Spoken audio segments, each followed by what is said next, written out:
पिछले लेक्चर में क्या लिखवाया था मैंने? डेफिनेशन लिखो टॉप की। The quantitative measurement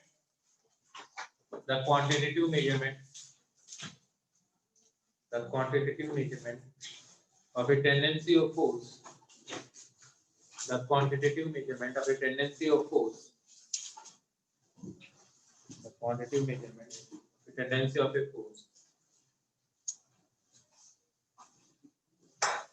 to cause or change rotational motion of an object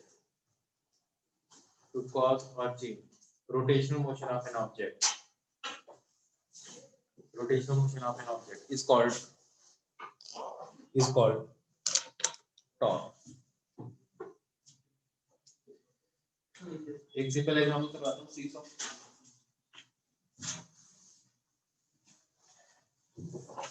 इसे मैं एक ही समझ लो सीसॉ से। एक फोर्स F1 ये F2 ये F3 ये तीन फोर्स लग रहे हैं। सबसे पहले मैं टॉर्क कैलकुलेट करना चाहता हूँ O पॉइंट क्या हो, O1 पॉइंट क्या हो, फिर कैलकुलेट करता हूँ इस O2 पॉइंट क्या हो। पहले O1 पॉइंट क्या हो, F1 फोर्स का क्या टॉर्क होगा, 0। F2 टॉर्क का क्या होगा, एंटी क्लॉकवाइज या क्लॉकवाइज। अच्छा इस पॉइंट के नीचे तक होगी, ये फोर्स लगाओगे तो लगता है ये यू घूमेगा। कल भी करवाया है। हाँ तो अब बताओ कैसे घूमेगा, एंटी क्लॉकवाइज। और F3 फोर्स का टॉर्क क्या होगा, O1 पॉइंट क्या होगा, क्लॉकवाइज। है सेम ही फोर्स है। O2 पॉइंट के अबाउट F1 फोर्स का टॉर्क कैसा होगा, O2 पॉइंट के अबाउट F1 फोर्स का टॉर्क कैसा होगा, एंटी क्लॉकवाइज। F3 का एंटी क्लॉकवाइज और F3 का 0।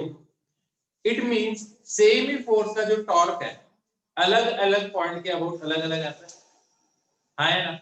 तो मैं ये कहता हूं कि जब हम बात करते थे ट्रांसलेटरी मोशन की, तो ट्रांसलेटरी मोशन के अंदर बात क्या थी, ट्रांसलेटरी मोशन के अंदर फोर्स सेम ही रहता था, एक ही फ्रेम के अंदर फोर्स चेंज नहीं होता, ऑब्जर्वर से चेंज होता है ना। लेकिन रोटेटरी मोशन के अंदर जब हम पढ़ रहे हैं टॉर्क के बारे में, तो टॉर्क आपको हमेशा ये स्पेसिफाई करना पड़ेगा कौन से पॉइंट के अबाउट बता रहे। आप बोलो यार इसके ऊपर टॉर्क लग रहा है 10 न्यूटन का, ये 10 न्यूटन मीटर का, ये बता पूछा ही आपने, ये तो बताया ही कि कौन से पॉइंट के अबाउट। हर पॉइंट के अबाउट टॉर्क क्या आएगा, अलग अलग आएगा। सेम भी आ सकता है पर जनरली क्या आएगा, अलग आएगा। देखो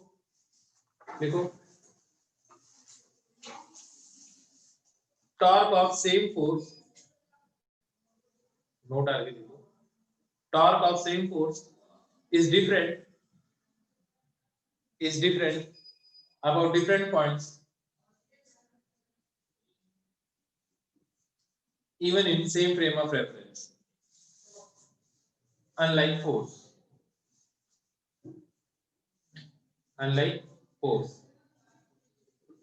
is different about different points even in same frame of reference.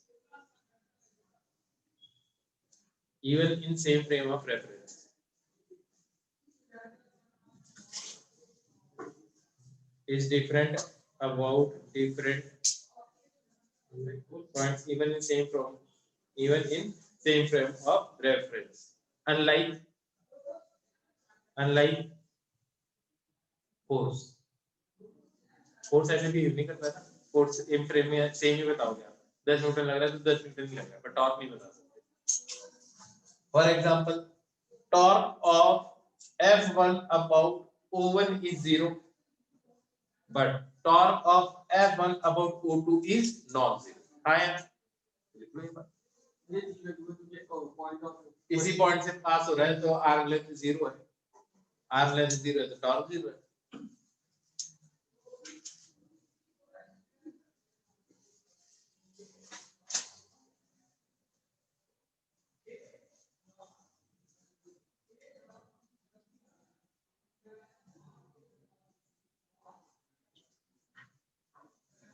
Sir वो F1 को 2.0 होगा ना एंटी क्लॉकवाइज जैसे का है ना ये लेडी सकते हैं तो आगे आइडिया लगा ले कि कैसे घूमेगा, जैसे वो फोर्स लगे उस पॉइंट के अबाउट आइडिया लगा ले यार, क्यों नहीं लगाना आइडिया, ये बता मेरे को क्यों नहीं लगेगा।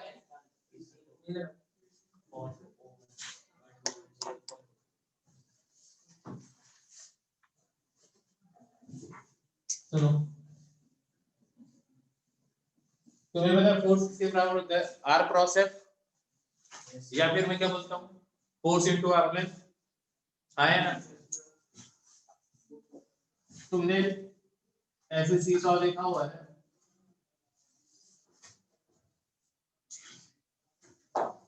ऐसे सीसॉ होता है, यहाँ पे शेयर होती है, आया ना। मैं सिंपल रखता हूँ, यहाँ पे नंबरिंग करता हूँ 1 2 3 4 5 6 1 2 3 4 5 6। कोई प्रॉब्लम नहीं करता। अब मेरे को बात का जवाब दो।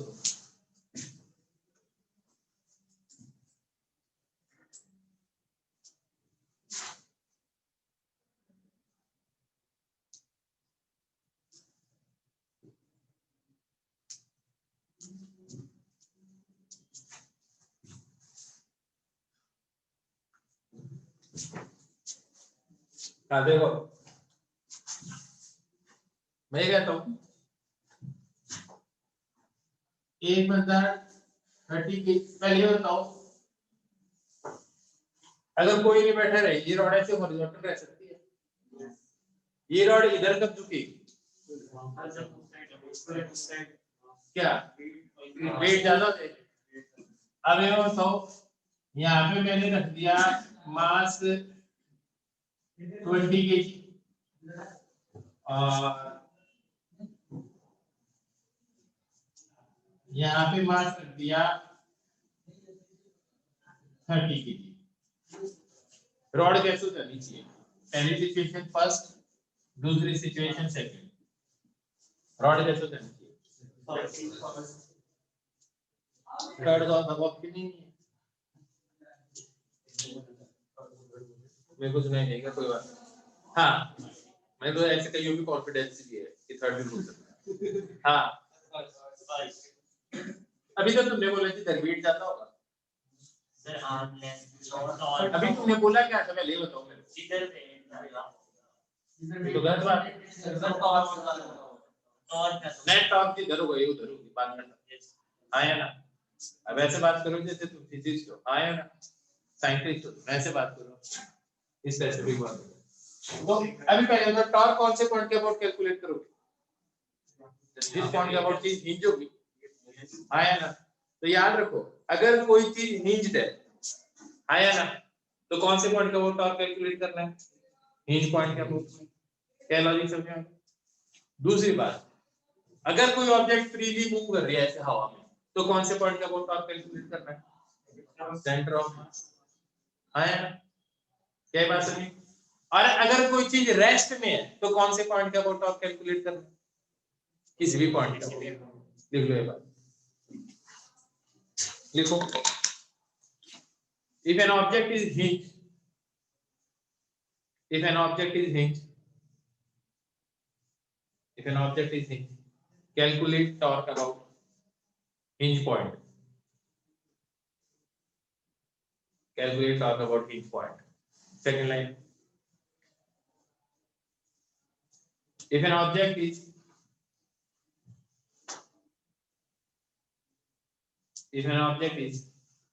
in free axis rotation, free axis rotation.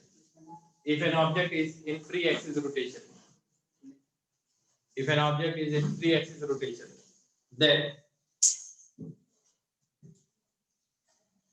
if an object is in free axis rotation, then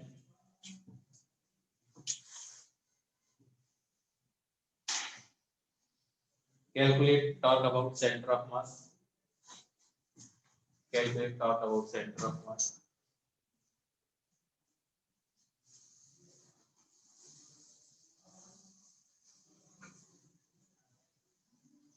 and if an object is in rotational equilibrium, that is घूम ही नहीं रहा, रुका हुआ है.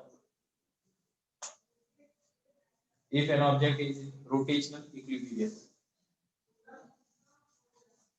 if an object is in rotational equilibrium,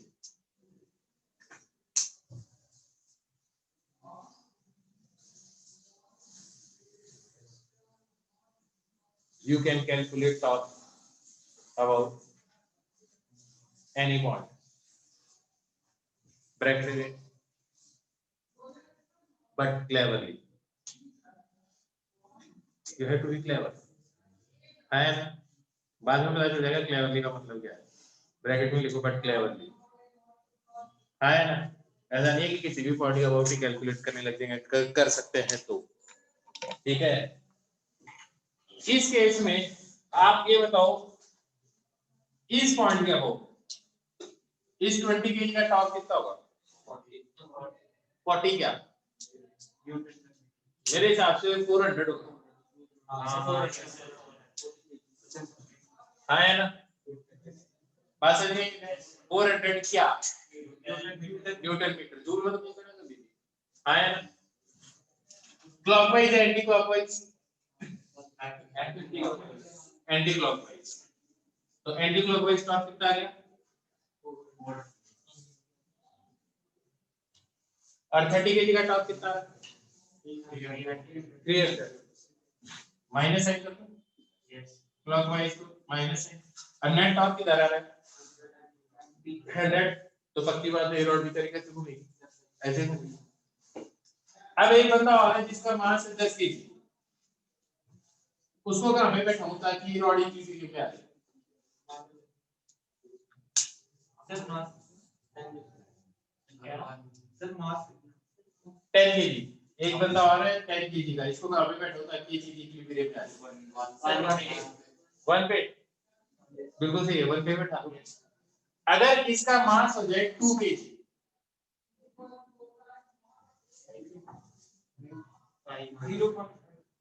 ध्यान से देखो ना, 5 पे बैठाओगे. हाँ है ना भाई? 2 kg है, अंतर कितने का है? 100. तो 20 तो फोर्स हो गया. तो आपने कितनी होनी चाहिए? 5. तभी 100 आएगा. अब मेरे बात समझ में आ गई? तो सीसॉ के एग्जांपल से बहुत ही सिंपल एग्जांपल ले लिया और बहुत बढ़िया एग्जांपल है टॉर्क समझाने के लिए. ठीक है. अब आप टॉर्क को बैलेंस भी करना सीख गए. तो कौन से टॉर्क को आप ऐड करोगे? जो एक ही डायरेक्शन है. और कौन से माइनस कर दोगे? जैसे फोर्सेस के लिए करते हो, इधर वाले फोर्सेस ऐड कर देते हो, इधर वालों को उसमें से माइनस कर देते हो. जो नेट फोर्स आता है चीज उधर चली जाती है. अब जो नेट टॉर्क आएगा चीज उधर घूम जाएगी.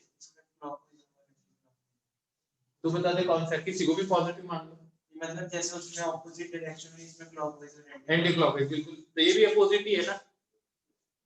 टॉर्क की डायरेक्शन तो ये है या ये, तो ये दोनों वेक्टर अपोजिट हो गए. आया ना? दोनों सेम डायरेक्शन में आ गए तो दोनों ऐड हो गए. खत्म.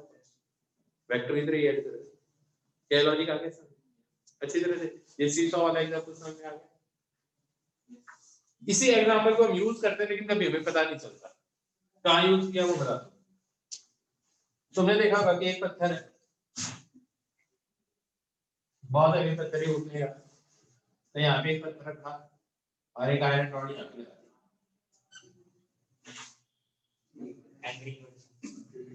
आया ना? अब ध्यान से सुनो. ये डिस्टेंस है मान लो 10 मीटर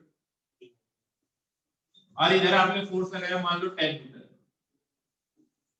इस पॉइंट पे वो भी रॉड घूमेगी तो टॉर्क क्या होगा इसका?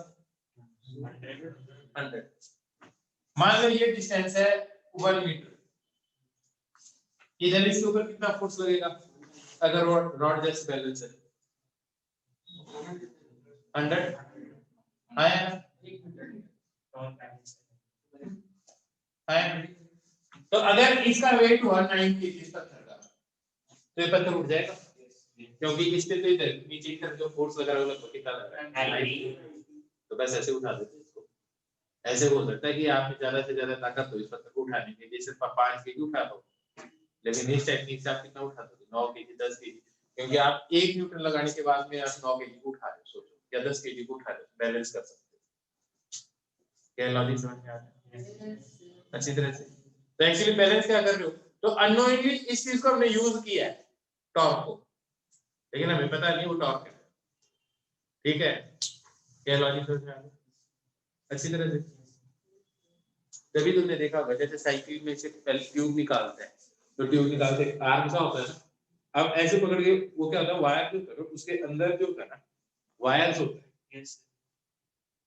अब जिसने देखा वो बता दे, जो टायर होता है ना टायर, तो टायर का जो जो रिम के अंदर टायर फंसता है ना उस पॉइंट पे, उसमें वायर्स होते हैं। ठीक है, इसलिए वो आसानी से निकलते नहीं है। ठीक है, तो क्या है, तुमने देखा वो एक लीवर आर्म रखते हैं, वो ऐसे उसके अंदर जो रिम होती है रिम के साइड में ऐसे डलता है, अब वो जो पॉइंट है वो पिवट पॉइंट की तरह ऐड करता है ना, और उसका आर्म लेंथ ज्यादा तो ऐसे पकड़ के बोलता है, तो वो वायर को भी खींच देता है इतना, वरना आप उस वायर को एक्सटेंड नहीं कर सकते पकड़ के इतना। अब नहीं पता तो नहीं पता, मैं क्या करूं, साइंटिफिक करके। ठीक है,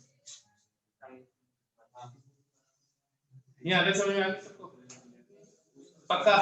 तो ऐसे करके हमेशा टॉर्क बैलेंस कर लोगे, ये लिख लो।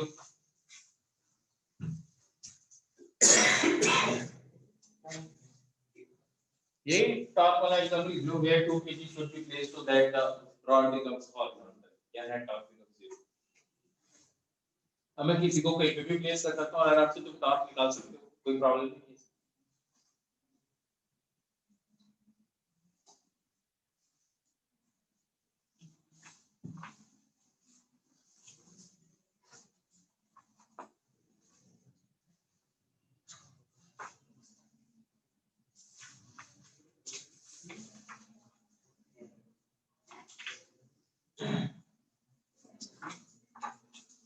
सर ये वो सबसे बड़ा क्या इसमें टाइम मीटर का काम बोलेगा ना प्रॉब्लम सर जो टाइम मीटर की लास्ट में 190 सर ये इस पॉइंट से 10 मीटर है, 11 मीटर की रॉड है, तो 12 मीटर। सर 11 मीटर की रॉड है डिस्टेंस 11 नहीं होता कौन से पॉइंट के अबाउट घूमेगी रॉड, ये बता दो। इस पॉइंट के अबाउट घूमेगी, दूसरा पत्थर ये लगा रखा है, पिवट पॉइंट तो यही हुआ था।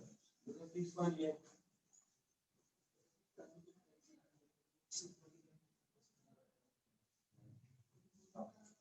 इधर समझ लो सर पत्थर इस पॉइंट के यार सिंपल बोलते हैं, एक रॉड है, ये पत्थर रखा हुआ है, ये इस पत्थर के नीचे इस रॉड को फंसा दिया थोड़ा सा, ये कांटेक्ट पॉइंट 1 मीटर दूर है, यहाँ से 10 मीटर दूर है, मतलब मास इस पॉइंट के नीचे लग रहा है मान जा सकते हम लगा रहे हैं इस पे। ये पत्थर का तो पत्थर का तो इसे पूछा ही किसने, इस पत्थर का किसने पूछा है, मैं तो इससे पूछ रहा हूँ। अगर मैंने यहाँ पे बैलेंस की बात पूछी तो मैंने पूछा कि धरती माता इसके ऊपर कितना फोर्स लगा दिया, तो क्यों पूछना है, पूछ ही नहीं रहा मैं। तो क्योंकि जो 16 लगेगा 100 क्या होता है, 100 तो 100 न्यूटन क्या, कौन से पॉइंट के अबाउट? अरे भाई इस पॉइंट के अबाउट यार, ये पॉइंट फिक्स नहीं है, जैसे इसके ऊपर है ये। हाँ तो बस तो इस पॉइंट के अबाउट इसका टॉर्क आ गया। अभी रॉड तो पूरी की पूरी है, इधर कुछ ना कुछ वेट है, जैसे इसके ऊपर और इसके ऊपर है। मतलब कोई तो कह रहा है मतलब इस पॉइंट के अबाउट 100 मीटर लग रहा है हाँ वो क्या है नो के बिल्कुल, तो फिर पूछ क्यों रहा है, जब बताइए। तेरी भी एनर्जी वेस्ट कर रहा है, मेरी भी एनर्जी वेस्ट कर रहा है, तेरे को पता भी और फिर भी पूछ रहा है।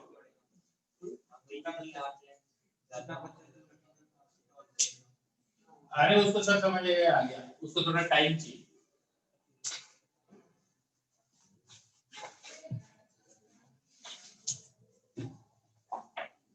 अब सुनो इधर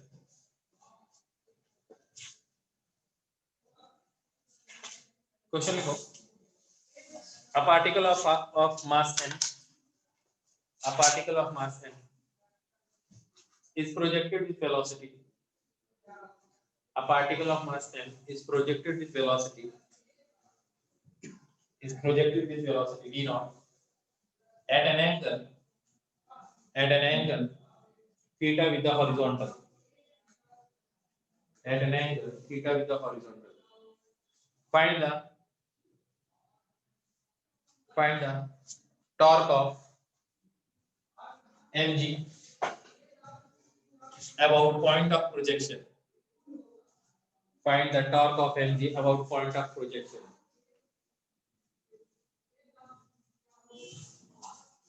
First part, when the particle is at highest point, when the particle is at highest point. Second part, when it is just about to strike the ground. When it is just about to strike the ground. When it is just about to strike the ground. करो फटाफट solve.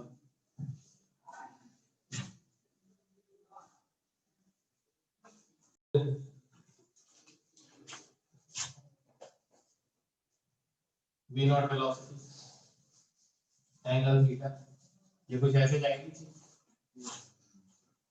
इस point पे होगा तो इस पे NG force इधर लगेगा. ये इसका line of action of force हो गया. इसके ऊपर परपेंडिकुलर डाल दो. ये रेंज की आधी डिस्टेंस है. पॉइंट ऑफ प्रोजेक्शन के अबाउट टॉर्क कैलकुलेट करना है ना. समासन तो टॉर्क किसके बराबर हो जाएगा? फोर्स हो गया. और आर्म लेंथ किसके बराबर है? Half of range. रेंज का आता है. रेंज की टॉर्क ये v not square sin to theta upon g और उसका क्या कर दोगे? आधा. ये टॉर्क आ गया. आया ना. Just about to strike the ground है तो इस mg का क्या टॉर्क हो जाएगा?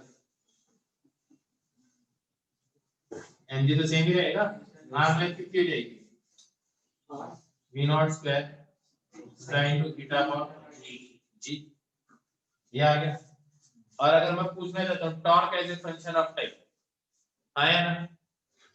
तो टॉर्क किसके बराबर हो जाएगा? mg. किसी भी टाइम पे डिस्टेंस कितनी होगी? इस डिस्टेंस की वेरिएबल वेलोसिटी की value v not cos theta और इनटू टाइम. t टाइम उतनी आर्क लेंथ होगी इसकी. तो v not cos theta into t. मेरे हिसाब से लॉजिक समझ में आ गया. आया ना. हर केस में आप क्या कैलकुलेट कर रहे हो? आर्म लेंथ कैलकुलेट कर रहे हो. बात समझ में आ गई. देखो सेटिंग कर देना अपने आर्म लेंथ कितनी है. ये पूरी की पूरी रेंज ये mg तो हमेशा नीचे रहेगा. पॉइंट ऑफ प्रोजेक्शन से परपेंडिकुलर डिस्टेंस क्या होगा? इसके हाईएस्ट पॉइंट पे यहाँ पे होगा. उस टाइम पे भी तो mg नीचे लग रहा होगा. सर उसमें हाइट क्या करेगा? टॉर्क कैसे निकालता है? Force into arm length. तो फोर्स ये ना, लाइन ऑफ एक्शन ये ना, जिस पॉइंट पे वो टॉर्क निकालो उसे परपेंडिकुलर डाल दे. ये रेंज का आधा है. क्या आया ना. तो बस आ गया. यार एकदम सिंपल ही तो है. टॉर्क निकालना, फोर्स निकालना, आर्म लेंथ निकालनी है. अब आर्म लेंथ निकालनी आएगी. हमेशा लाइन ऑफ एक्शन के ऊपर परपेंडिकुलर तो निकाल ही सकते हो ना. क्वेश्चन लिखो.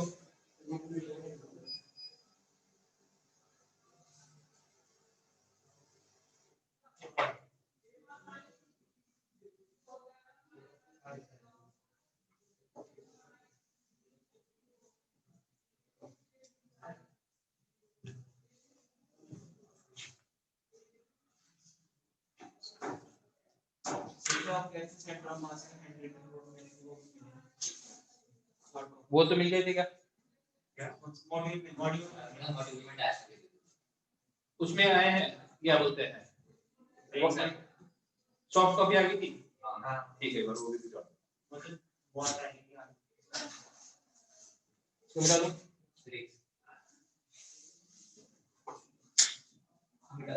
देखो a force F equal to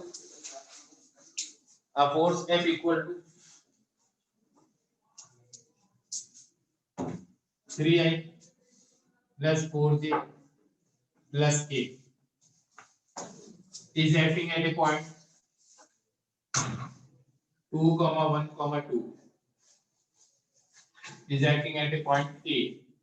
इस point A पे act कर रहा है. Find torque of this force. Find torque of this force about origin. Find torque of this force about origin. एक बार ओरिजिन के अबाउट टॉर्क कैलकुलेट करना है। सेकंड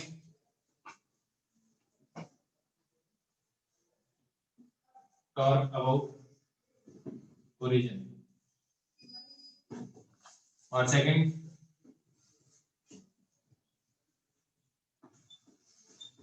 टॉर्क अबाउट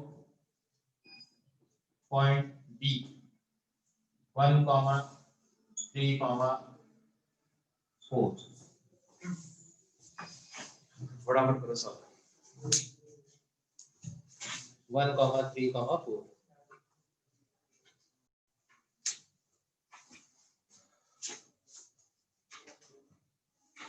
फोर्स वाला पॉइंट ये है 2, 1, 2 और मालूम फोर्स की डायरेक्शन ये है। और आपका सबसे पहले ये आर वेक्टर देखना पड़ेगा। ओरिजिन के अबाउट कैलकुलेट करें तो आर वेक्टर किसके बराबर आ जाएगा? 2i + j + 2k है ना। और एफ वेक्टर है आपके पास। एफ वेक्टर किसके बराबर है?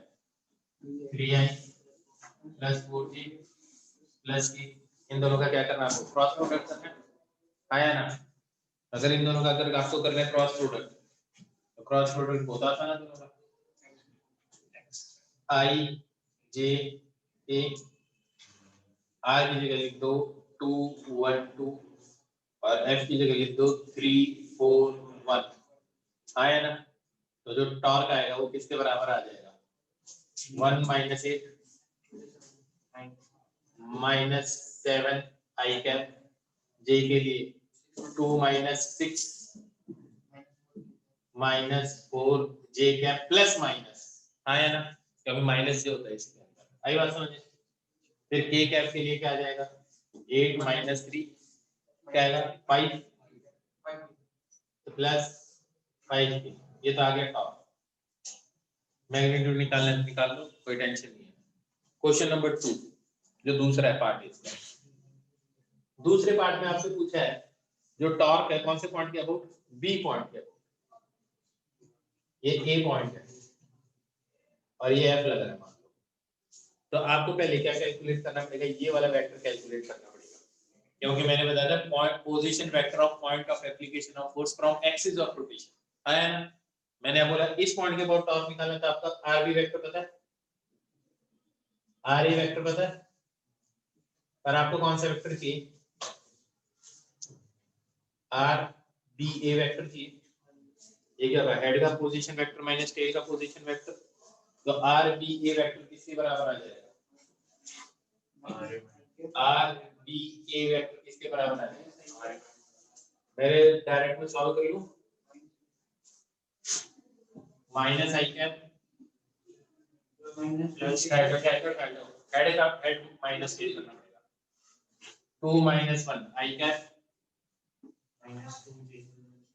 -2j कैप और -2k कैप। क्या बात समझ में आ गई? आया ना। अब टॉर्क का पॉइंट बी होगा ना, होगा आर बी ए क्रॉस एफ। फिर से सॉल्व कर सकते हो इसको? कर सकते हो? कैसे? आर बी आई जे के आर बी ए किसके बराबर आ जाएगा? 1 - 2 और फोर्स किसके बराबर आ जाएगा? 3, 4, 1। तो टॉर्क अबाउट बी किसके बराबर आ जाएगा? 8 - 2 6 this into this minus this into this 6i। तो क्या आ जाएगा? 6i cap this into this minus this into this 6 और 8 7 -7k कैप j कैप क्योंकि माइनस j लिखते हैं साथ में plus 7 this into this minus ये तो प्लस हो गया और अब माइनस से साइन से मल्टीप्लाई करेंगे ना माइनस j कैप कितना आ गया। और फिर k के लिए क्या आएगा? 4 + 5 दैट इज 9k कैप। ये हो गया सॉल्व। आगे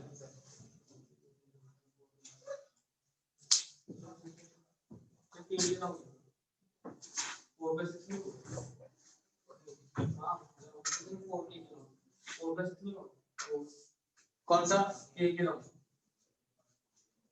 4 प्लस प्लस 6 10 आ जाएगा ना।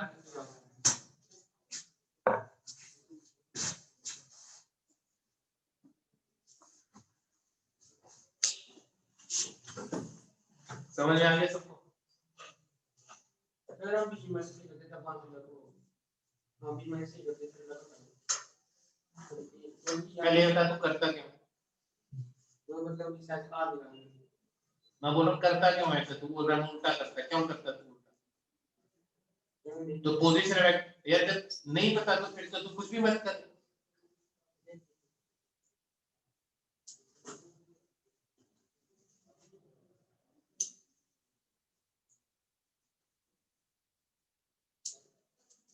पॉइंट है मतलब सीधे ओरिजिन से नहीं मतलब अब टॉर्क किस कौन से पॉइंट के अबाउट पूछा है? और दूसरे में 1,3 बी, तो बी के अबाउट टॉर्क लेगा तो बी से तो पोजीशन वेक्टर ड्रॉ करेगा ना जहां पे फोर्स लग रहा है। अगर तुम उसी से करेगा ओरिजिन से करेगा तो हर पॉइंट के अबाउट तो तेरा टॉर्क सेम ही आ रहा है, अलग कहां से आएगा?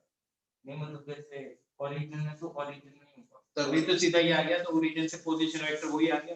बस 1,3 का तो अलग है 1,3,4 तो ये तो वो पॉइंट है ना जहां पे फोर्स अप्लाई किया है। 1,3 पर आप फोर्स तो एक के लॉन्ग दे रहे हो वो कहीं पे भी लगे थी, एक अलाउंग ले गया, एक पॉइंट पे लिया, वो किधर भी हो सकता है। तो हमें पॉइंट को गिवन है ना जहां पे फोर्स लगनी है मतलब टॉर्क लगना है।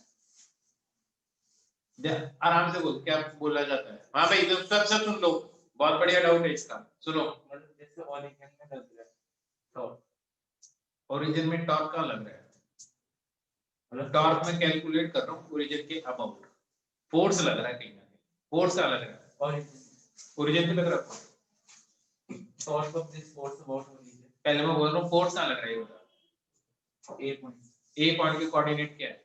2,1,2 तो ये एक पोजीशन है कहीं ना कहीं जहाँ पे फोर्स लग रहा होगा। अब तू बता टॉर्क कहाँ से कैलकुलेट करना चाह रहा है?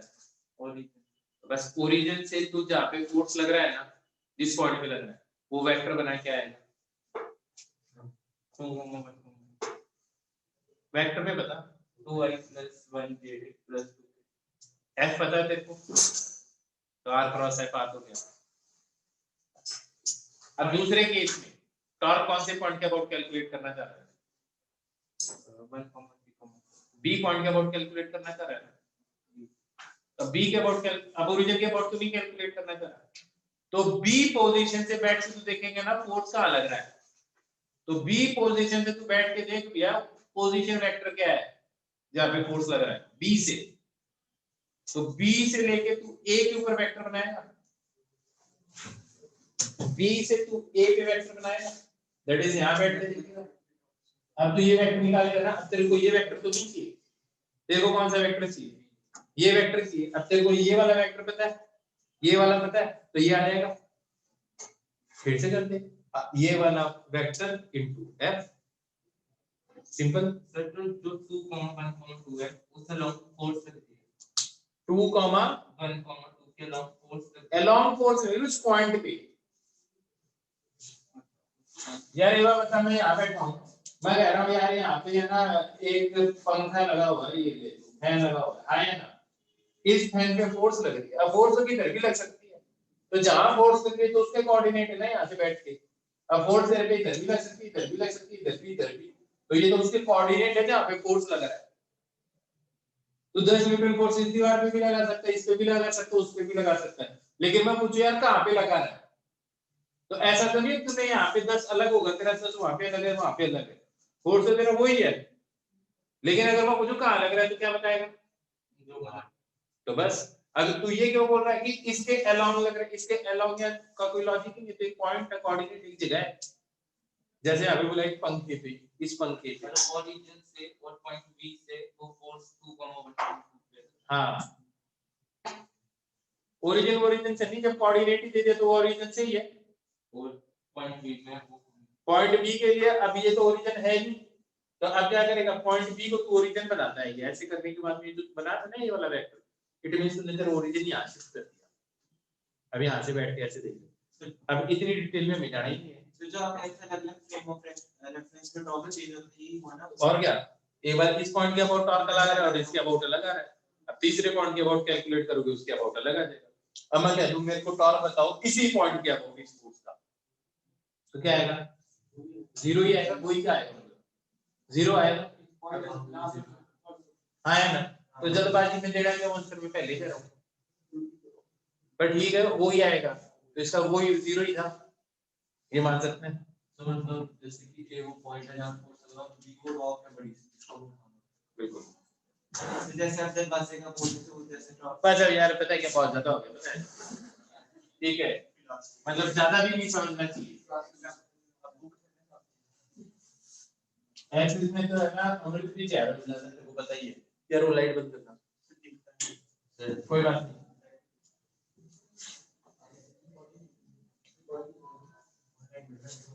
तो ऐसे बैठने की जरूरत ही नहीं थी, तुम इधर बैठ के ना आते, अपने आप दिख जाता तुम्हें, ठीक है। अब सुनो, यहाँ से बात समझ में आ गई अच्छी तरह से, ठीक है, लिखो।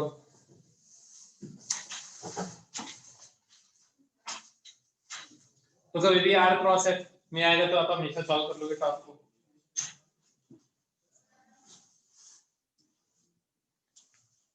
देखो torque of MG,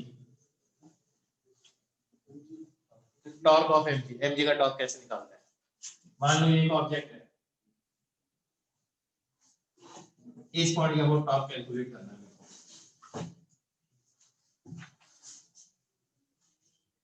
are I vector पे है ना, यहाँ पे मास है डीएम और नीचे की तरफ वेट क्या लग रहा है डीएमजी, और ये आर आई वेक्टर है। ध्यान से देखना, एक बार बताऊं, ये ऑब्जर्वर है या वो पॉइंट है जिसके अबाउट वो पॉइंट अबाउट टॉर्क कैलकुलेट करना है, किसका, एमजी का। ऐसे ये डीएम ही कर दिया, फिर एक डीएम ही करूंगा, फिर डीएम ही करूंगा, जनरल आर वेक्टर लिख दिया मैं। तो ये वाला टॉर्क अबाउट ओ पॉइंट किसके बराबर आएगा, आर वेक्टर क्रॉस डीएम।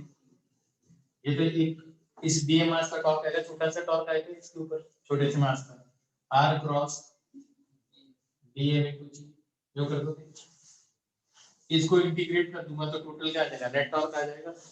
हर एक पॉइंट पे एमजी लग रहा होगा, तो हर एक एमजी का टॉर्क कैलकुलेट करूंगा, उसको क्या कर दूंगा, ऐड कर दूंगा, ये टोटल टॉर्क आ जाएगा बहुत ओरिजिन या ओरिजिन या ऑब्जर्वर। अब जरा ध्यान से देखो, इसमें से क्या चीज कांस्टेंट है, बाहर आ जाएगी डीएम मास, जी बार आएगा, कांस्टेंट जी है। हर जगह अगर आप दूर दूर जाओगे तो आर चेंज होता जाएगा, आया ना, बात समझ में आई। भाई डीएम को तो इंटीग्रेट ही कर रहा हूं, उसको बाहर ही निकालोगे तो इंटीग्रेट किसको करोगे, तो अगर मैं इसको यूं कह दूं कि चलो मैं जी को बाहर निकाल दूंगा, या फिर मैं इसको ऐसे कर देता हूं, आर क्रॉस डीएम, अब कोई ना कोई वेक्टर तो होगा ही, आया ना। तो अब एक चीज बताओ, डीएम जो चीज है वो तो वेरिएबल है, हाँ है ना। मैं ऐसे लिखता हूँ A vector into 2 into B vector, क्या मैं इसको ऐसे लिख सकता हूँ 2 into A vector cross B vector, ऐसे लिख सकता हूँ। अरे यार इसको तो लिख नहीं सकता हूँ, क्या फर्क पड़ता है, ये तो स्केलर चीज है, ठीक है तो इसको यूं लिख दे, यूं लिख दे, क्या दिक्कत है भाई, स्केलर चीज है ना, एक क्रॉस प्रोडक्ट तो हो ही रहा है, हाँ यार, चार में 2 से मल्टीप्लाई करके कहीं पे भी कर दो चाहिए। अब याद रखना इस किलो को कैसे भी मल्टीप्लाई कर सकते हैं, ये बात समझ में आई। तो अब मैं इसी कह रहा हूँ कि ध्यान से देखो फिर से वो बोलो, स्केलर है भैया, स्केलर में तो तो मैंने एरो कहाँ लगाई है, एरो तो मैंने जी पे लगाया, डीएम पे थोड़ी लगाया, डीएम पे स्केलर है, ए क्रॉस बी, इसको मैंने यूं लिख दिया, क्या ये चीज अलग आएगी क्या,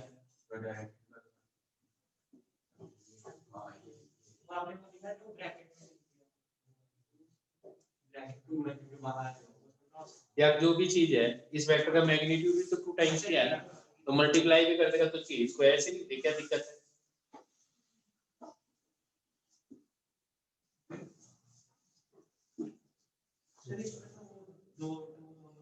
खतरनाक लोग हो। मेरे को एक बार बता, सिंपल हो तो हो, अब क्या कर सकते हैं, मल्टीप्लिकेशन नहीं है ना ये सारी चीजें।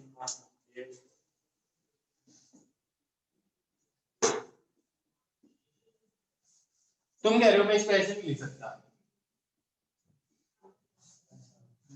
और तुम कह रहे हो कि मैं इसको ऐसे नहीं लिख सकता।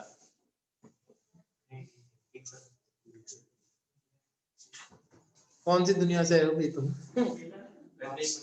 अरे यार वेक्टर भी है तो भी क्या डायरेक्शन ही तो आएगी ना इसे, बाकी ए का मैग्नीट्यूड बी का मैग्नीट्यूड sin थीटा का तो आएगा नहीं। तो एक्चुअली क्या है, आप ए वेक्टर लो और ये वेक्टर लो, आप 3i + 4j का क्रॉस प्रोडक्ट करो उसकी डायरेक्शन, और 10i + 20k का डॉट प्रोडक्ट करो, अलग अलग थोड़ी आएगी, डायरेक्शन तो सेम ही आएंगी ना दोनों की, मैग्नीट्यूड ही तो चेंज होगा। तो मैं बोल रहा हूँ इन दोनों का प्रोडक्ट करके तो मैग्नीट्यूड, तो क्या लिखोगे, ए का मैग्नीट्यूड बी का मैग्नीट्यूड इनटू sin थीटा। अब 2 को आप किधर भी मल्टीप्लाई कर तो क्या फर्क पड़ रहा है, डायरेक्शन तो सेम ही होनी है। अभी भी नहीं बस ऐसे समझाना पड़ता है।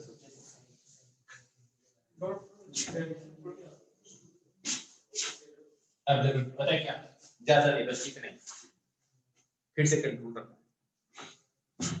अब देखो मैं इसको ऐसे बोल रहा हूँ, मैं इसको ऐसे लिख सकता हूँ,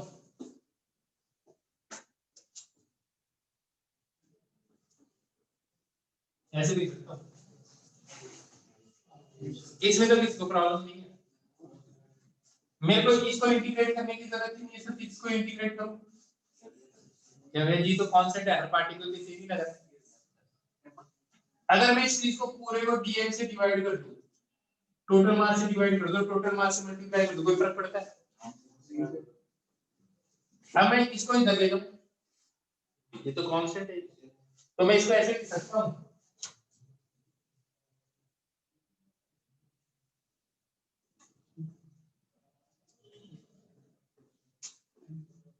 ऐसे लिख सकता हूं। ये क्या चीज है, position vector of centre of mass आया ना, तो टॉर्क अबाउट ओ क्या आ गया, position vector of centre of mass cross mg आया ना। तो आपको क्या करना है, आप एक एक पॉइंट का टॉर्क कैलकुलेट करो, आया ना, उससे बढ़िया आप क्या करो, आप सीधा इसका सेंटर ऑफ मास कैलकुलेट कर लो। मान लो इसका सेंटर ऑफ मास यहाँ सारा वेट लगा दो, और ये वेक्टर पोजीशन ले लो, position vector of centre of mass आया ना, तो वही टॉर्क आएगा जो आप हर एक पार्टिकल के लिए टॉर्क लेकर आते हैं। तो वेट का टॉर्क निकालने के लिए क्या करना चाहिए, आप ये मान लो सारा का सारा वेट का एक्टर है सेंटर ऑफ मास से, आया ना, और फिर उसका टॉर्क निकालो, लिखो to determine torque of weight you can assume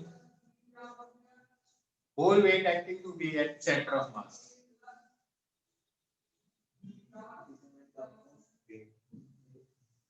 You can assume whole weight to be acting on center of mass.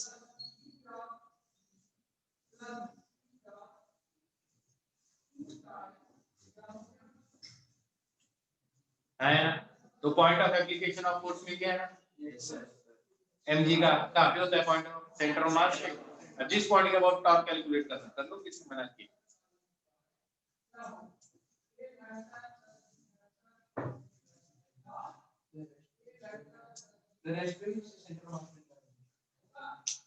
अगर बॉडी रेस्ट है तो भी सेंटर ऑफ मास तो बुझा भी जल्दबाजी क्या है, बता देने तेरे को।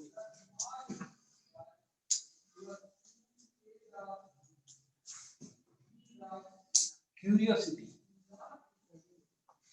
जब मैं बोलूंगा ना अब सेंटर ऑफ मास के अबाउट कैलकुलेट करो, तब ये नहीं करेंगे, फिर वो कुछ करेंगे, ठीक है, अभी बताऊंगा यार, तेरे को क्या टेंशन लेकर।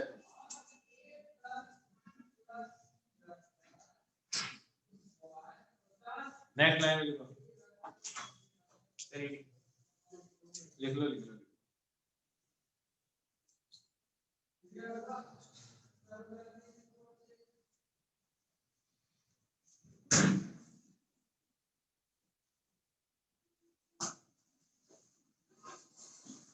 देखो टॉर्क ऑफ, लिखो लिखो लिख लो लिख लो।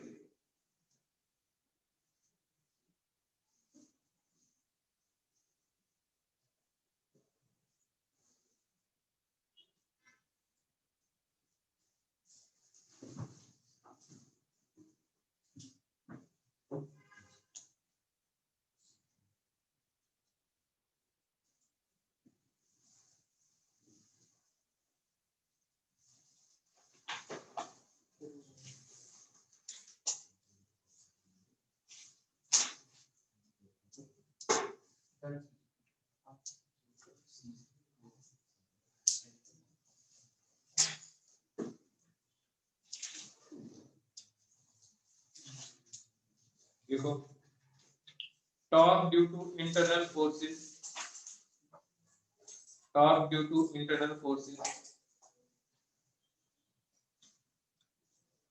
torque due to internal forces is always zero. Torque due to internal forces is always zero.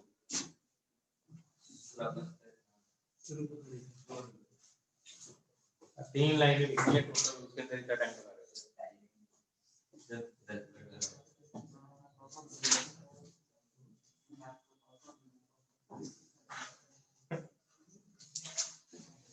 Torque due to internal forces is always zero. देखो ऐसे देख के समझ में आ जाएगा, मैं ज्यादा डिराइव नहीं करवा रहा, कोई काम नहीं।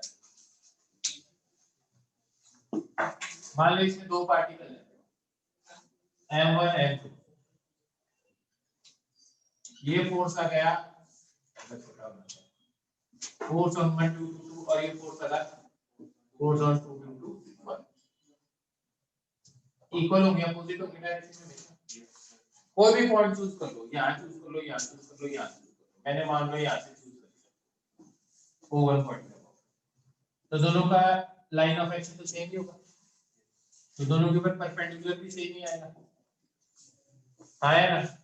इस पॉइंट के अबाउट जितना टॉर्क किसका होगा उतना ही टॉर्क किसका होगा, क्योंकि मैग्नीट्यूड में फोर्स क्या है इक्वल है, और आर्म लेंथ भी दोनों की क्या है सेम, और फोर्सेस हैं कौन सी डायरेक्शन में अपोजिट डायरेक्शन। तो आप इस पॉइंट के अबाउट कैलकुलेट करो, इस पॉइंट के अबाउट कैलकुलेट करो, इस पॉइंट के अबाउट, हमेशा ये इंटरनल फोर्सेस है क्योंकि अपोजिट डायरेक्शन में लाइन ऑफ एक्शन सेम होगी, तो फिर पक्की बात है कोई भी पॉइंट लो परपेंडिकुलर डिस्टेंस भी सेम ही आएगी, तो इन दोनों फोर्सेस का जो टॉर्क आएगा वो हमेशा एक दूसरे को क्या कर देगा। तो इसका मतलब अगर आपको किसी भी ऑब्जेक्ट पे नेट टॉर्क निकालना है तो आपको इंटरनल फोर्सेस के बारे में कभी सोचना ही, क्यों, क्योंकि लोग कंट्रीब्यूट ही नहीं करते, तो आपको सिर्फ कौन से फोर्सेस का टॉर्क देखना है। During discussion of rotation motion of an object, during discussion of rotation motion of an object, we need to take care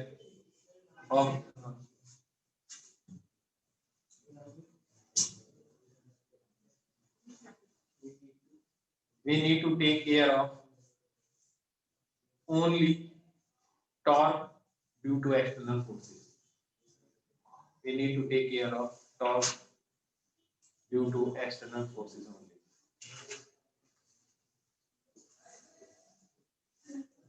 क्या बात है?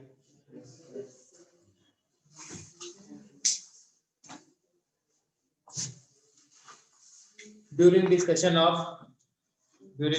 of rotation motion of an object, we need to take care of only torque due to external forces.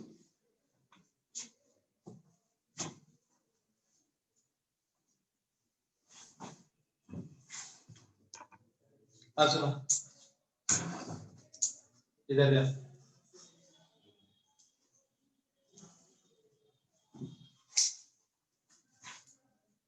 F equal to M into A होता है, अब क्या होगा torque equal to I into alpha, torque कौन से point के about, जिस point के अबाउट हिंज है, तो अल्फा भी कौन से पॉइंट के अबाउट, और आई भी कौन से पॉइंट के अबाउट, सिंपल बात है। आया सही बात है, रियल लॉजिक समझ में आ गया? ठीक है, अब और सुनो,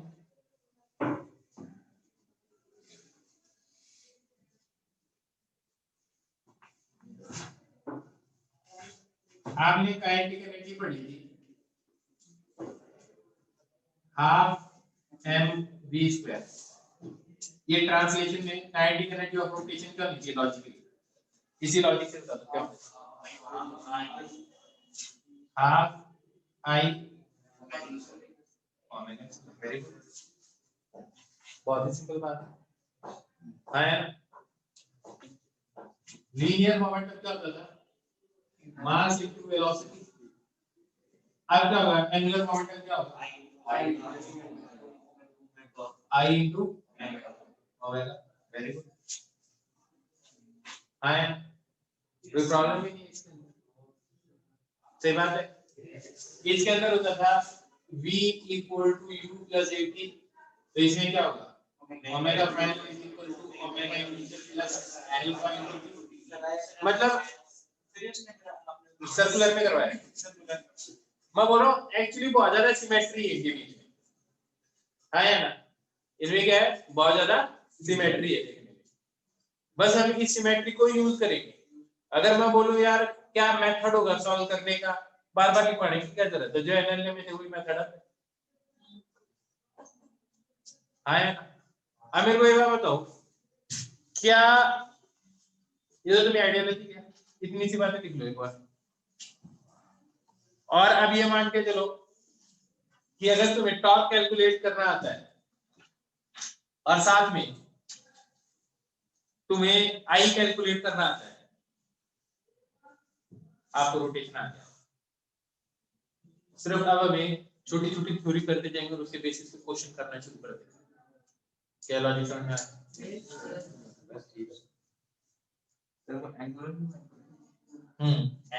एल को एंगुलर मोमेंटम,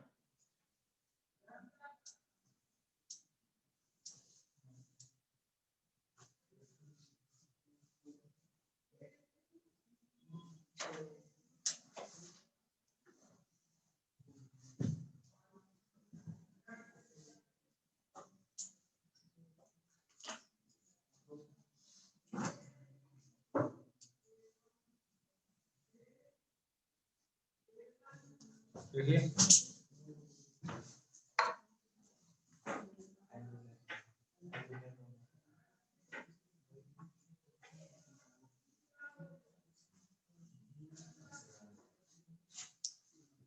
देखो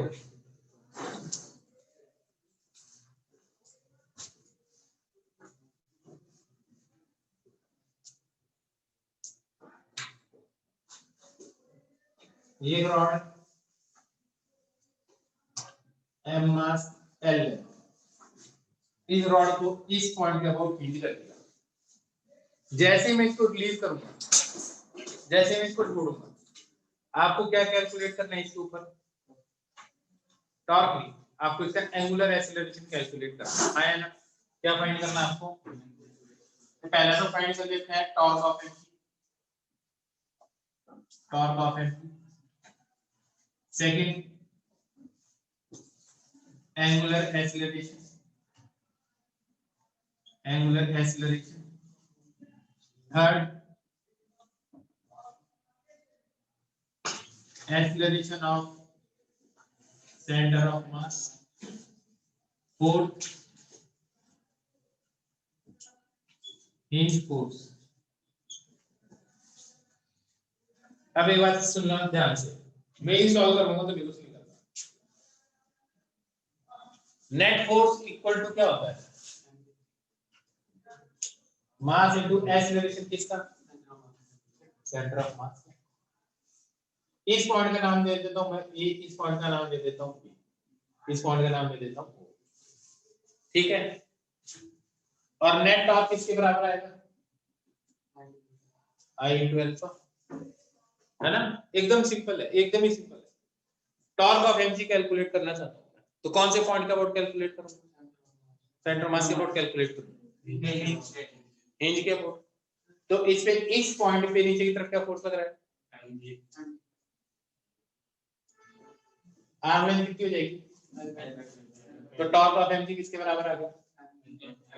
mg L/2।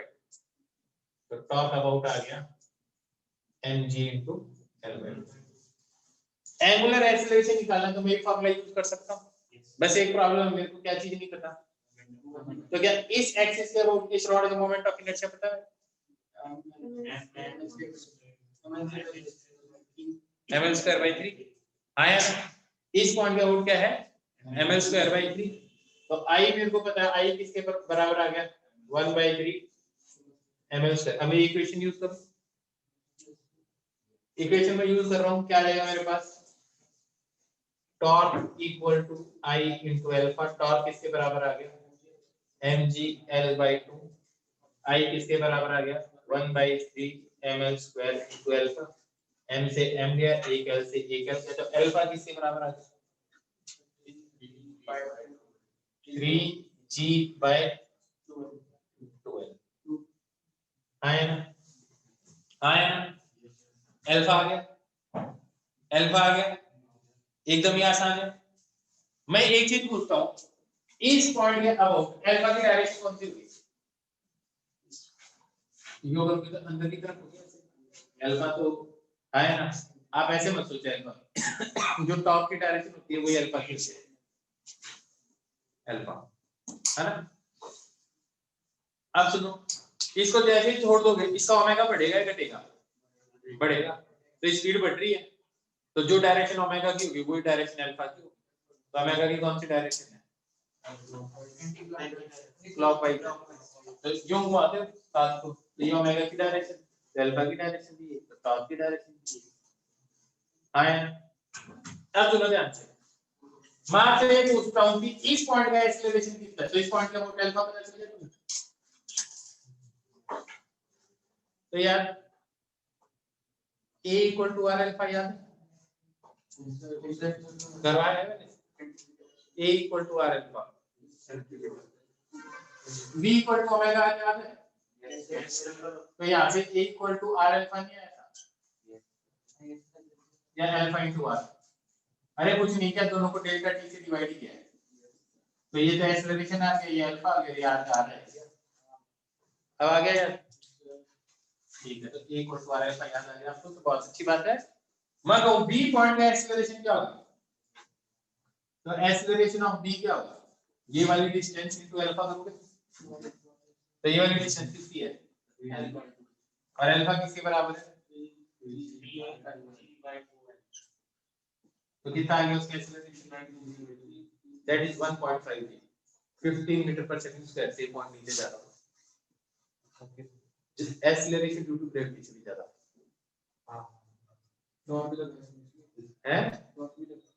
क्यों कर रहा हूं? करोगे ऐसा आ रहा है तो आ रहा है, करो। अब सुनो, क्या वो जा रहे हैं, यही तो पढ़ा रहा हूं मैं, torque equal to I alpha से तो कर रहे हैं, स्कोर कर क्या रहे हैं? अरे यार मैं पढ़ा भी तो यही रहा हूं, तो ये बोल रहा है उसकी वजह से, उसकी वजह का क्या लॉजिक है? हम सॉल्व कर रहे हैं इसकी वजह से, ठीक है। Physics never explains why the things are happening. We only explain how the things are happening. ठीक है, why का जवाब हमारे पास नहीं होता. We keep our hands in. जैसे ही आता why, we don't know.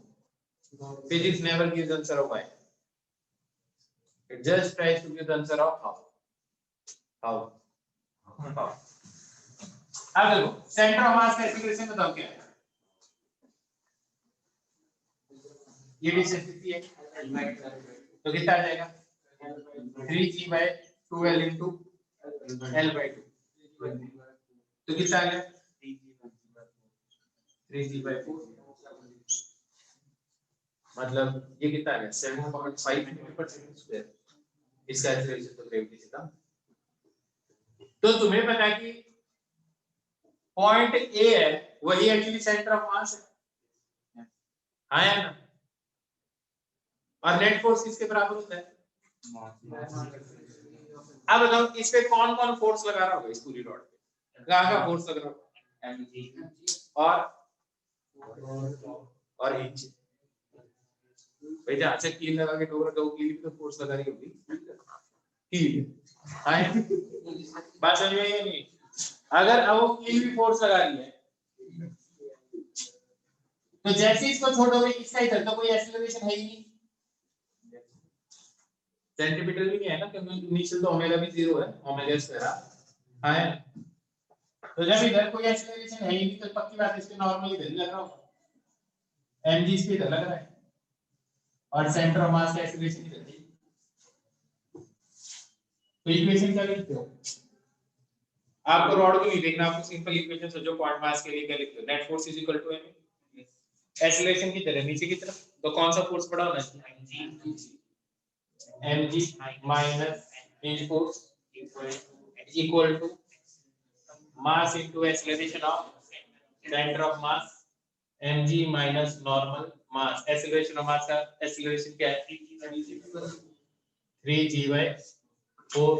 तो नॉर्मल किसके बराबर आ गई या इंच फोर्स किसके बराबर आ गया? तो कितना आ जाएगा? mg by 3 mg by 4 mg by 4। तो ये आपका ये आंसर आ गया, ये आ गया, ये आ गया और ये आ गया। हाँ है ना, एकदम ही सिंपल है। करना क्या है, क्या क्या सॉल्व करना है जी?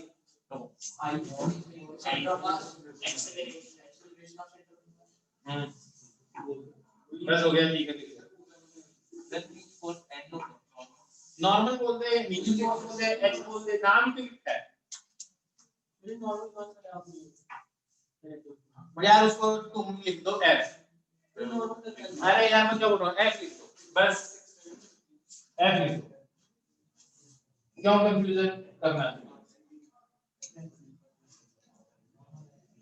अब ठीक है,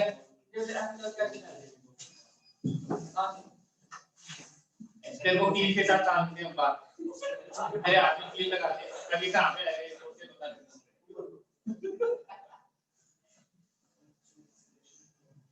अभी तेरे को इसको मसीह बता देते हैं और जीसस क्राइस्ट बना देते तेरे को पता चल जाएगा कहाँ से आएगा।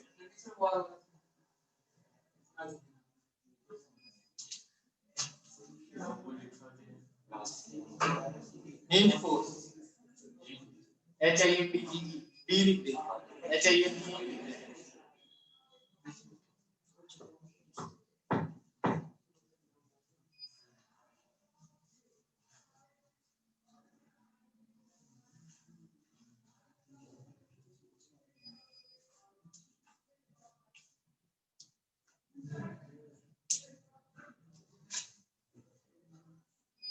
सर एक्सेलरेशन अलग अलग पॉइंट पे लगने की बात है।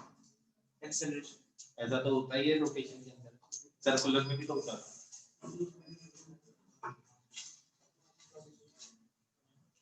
ये बात मैं इसको मैं घुमा रहा हूँ, हर पॉइंट की वेलोसिटी सेम है क्या? हाँ, हर पॉइंट की वेलोसिटी सेम है क्या? यार ओमेगा से वेलोसिटी सबकी अलग अलग है, क्यों? तो वैसे ये भी अलग है, अगर वेलोसिटी अलग है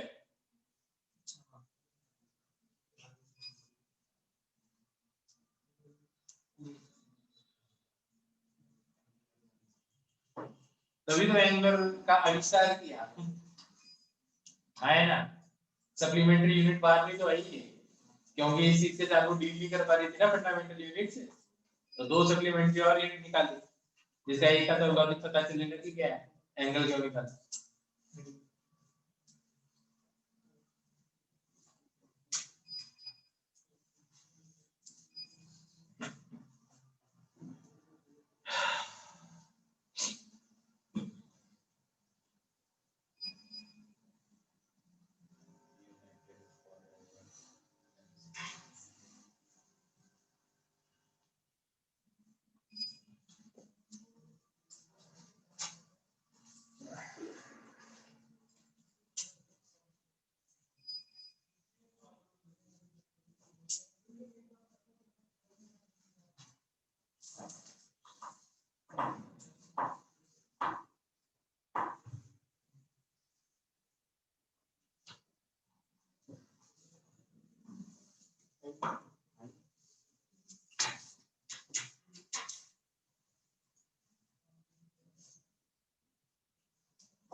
अगर कोई इरेगुलर शेप होगी तो उसका मोमेंट ऑफ इनर्शिया निकालना पड़ेगा आई के लिए।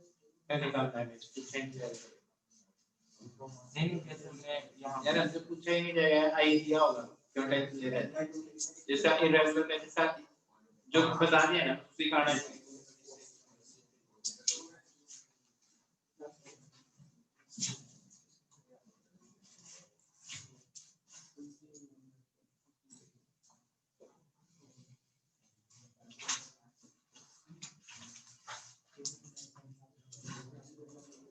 एक रिंग है m मास r रेडियस इस पॉइंट का वो हिंज कर दिया। इस पॉइंट का वो हिंज कर दिया। अल्फा बताओ छोड़ दी नीचे की तरफ g है।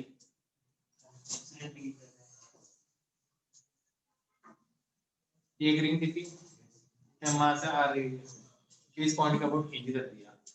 आपसे पूछा कि अल्फा क्या होगा छोड़ दी।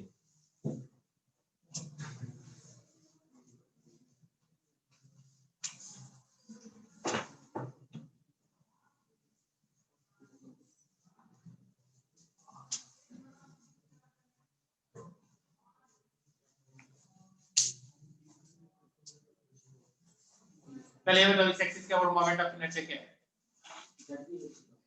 जय यार पूछा है ना वो x y z क्यों बोल रहा है तू कहां से आती है तेरे को इतनी बात।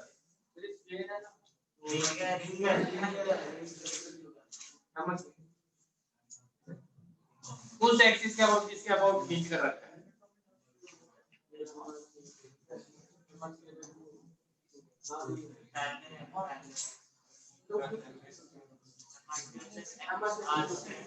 To M R square moment of inertia क्या है 2mr स्क्वायर और टॉर्क कितना आएगा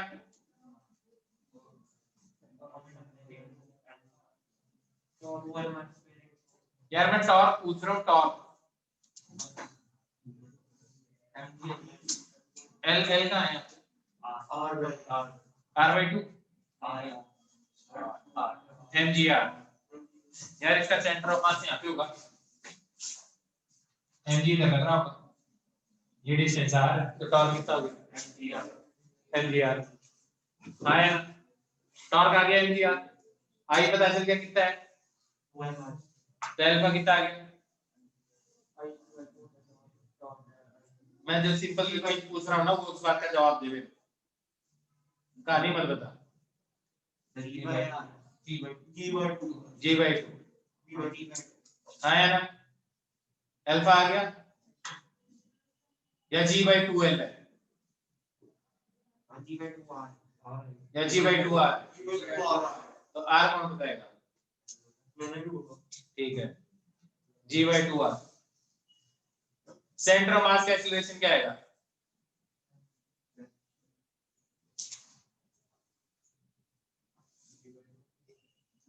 a into r अल्फा तो r की तार ही है सेंटर ऑफ मास कितनी दूर है r ही दूरी पे हिंज पॉइंट से सेंटर ऑफ मास कितनी दूरी पे r पे ही है अल्फा पता चली क्या तो क्या आ जाएगा सेंटर ऑफ मास का एक्सीलरेशन g/2 तो हिंज फोर्स कितना लग रहा होगा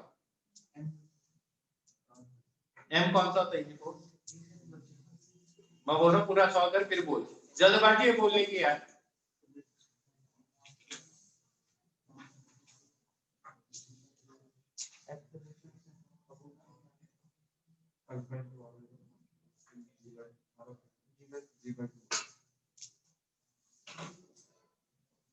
सॉल्व कर रहे हो इसको वाह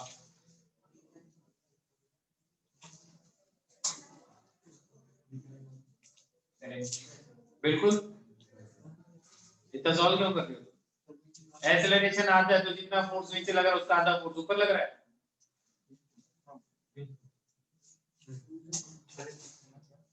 नीचे फोर्स क्या लग रहा है mg, एक्सेलरेशन क्या है g/2, तो नेट फोर्स क्या लग रहा है नीचे mg/2, तो ऊपर की तरफ भी क्या लग रहा है mg/2।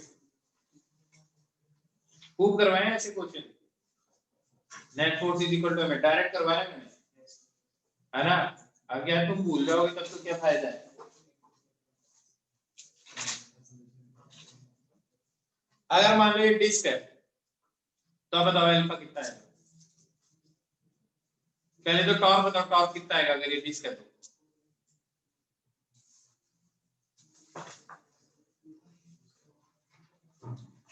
अरे भाई ये डिस्क है, एम मास आर रेडियस, जल्दी बताओ।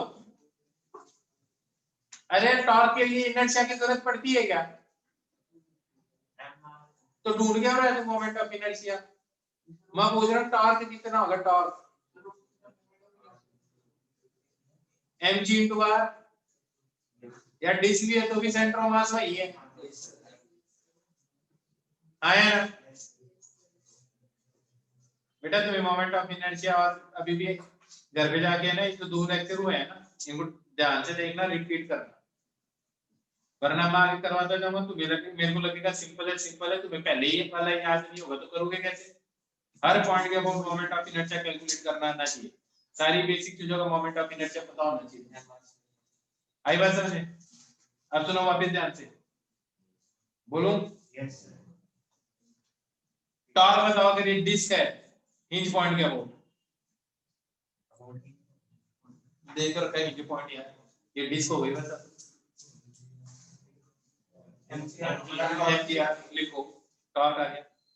मोमेंट ऑफ इनर्शिया क्या है इसका, बिल्कुल, क्योंकि बीच वाली एक्सिस के अबाउट क्या half M R square plus M R square, तो कितना आ जाएगा, आई कितना आ गया 3/2 एम आर स्क्वायर, है ना। अल्फा कितना है 2g/3r, अल्फा आ गया 2g/3r। अब मेरे को ये बताओ सेंटर ऑफ मास का एक्सीलरेशन क्या है,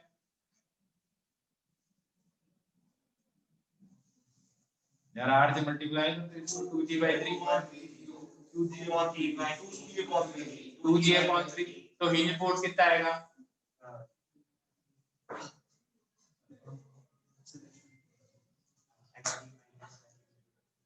mg/3 है।